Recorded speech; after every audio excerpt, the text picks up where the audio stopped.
Jelamis monggo. Bawani mboten apa langsung Bapak? Pun bawani kok dicek kathah. Oh, sampun bibar gurah Pak. Ikane bubar gurah. Oh.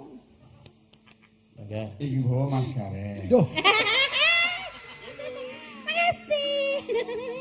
kula tiyang mboten nate mengadadayan mboten apal dos pundi Rama. Enak catetane lek tenang lek. Mboten apa? Tulisane ora ketok. Yen kowe seneng lelewa. Dijo wae dijo. Yen kowe seneng lelewa. Apik kaya ngono kok ndora iso nek Gusti Allah ngijabahi piye. Nggih, isone mboten apal ngoten lho Pak. Dijo mau. Ah suarane elok ora laden wedang lho. Yuk. Masamu aku catering kok. Ada aja tau sing ngomong meneh kene iki ngeling-eling dikit apa Kak? Apa Kak? Adakane seneng lamis. Ada aneh nih ya nganggo ya. Kowe kakan siji kowe sing salah lho. Ya, iki lho. Ada aneh seneng lame. Jo kowe iki gender gawanku lho, Jo. Wis tak gaweke kopi barang. Asli yo iki dhek dijo dinek-nekke. Ayo.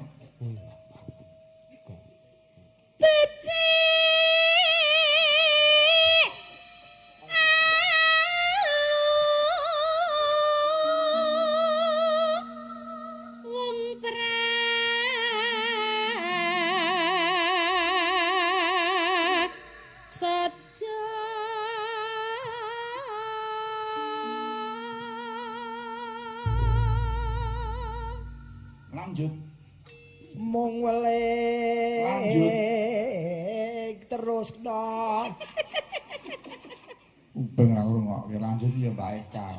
Kula dikongkon Eka lho, Pak. Wis aku lho. Mong welengku.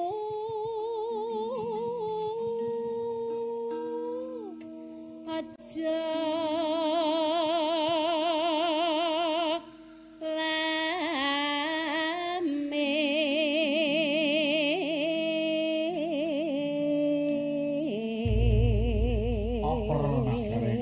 Oper sampean. Seneng di yen kowe seneng lamis. Ya dudono. Iki lho. Lho. Lah ya duwe cetha lho nek tulisan kaya Kula siji duit, loro wedokan cetha, Pak. Yen kowe seneng lamis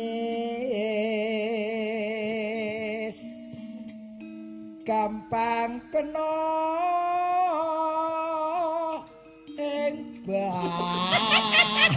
aku kleru tekane iku kene nyimak ra Ya ora kok sing sawane wong kowe liya. seneng lamis iki mergo ki bawane ciri khas ora kena kleru Ya ndang ora usah kleru. Yen kowe seneng lamis gampang kena Ing tulisane ganti wong. padune aku njaluk ganti panjenengan gampang kena ing bendu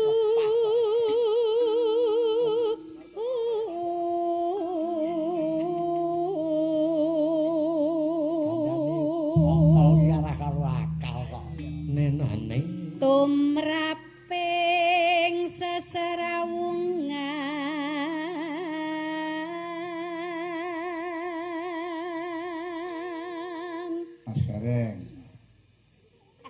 mbok ndi mboke alah alasan meneh mbok aja ada saendi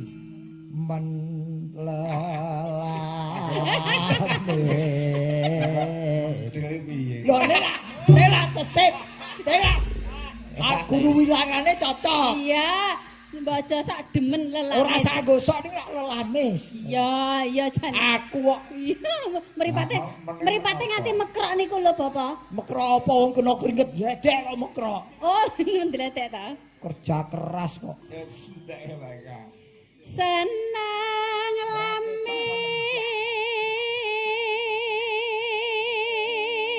Padha karo beng tambah sama dengan pada karo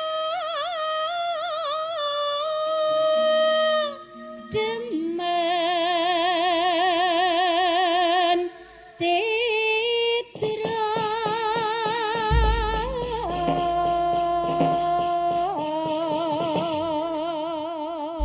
aku ki angger nembang apik.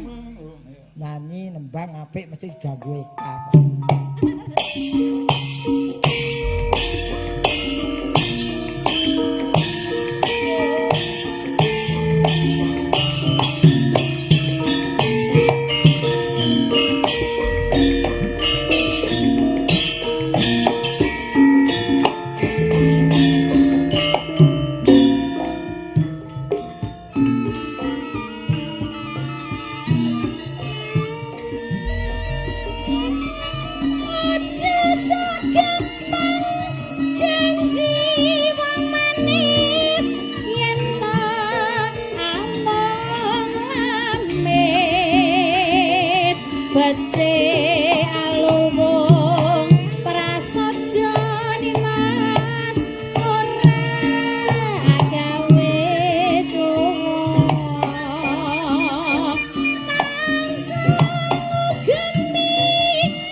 sampun katur menika wau. Aja lamis. Aja lamis. Nggih, mugi damel renaning penggalih.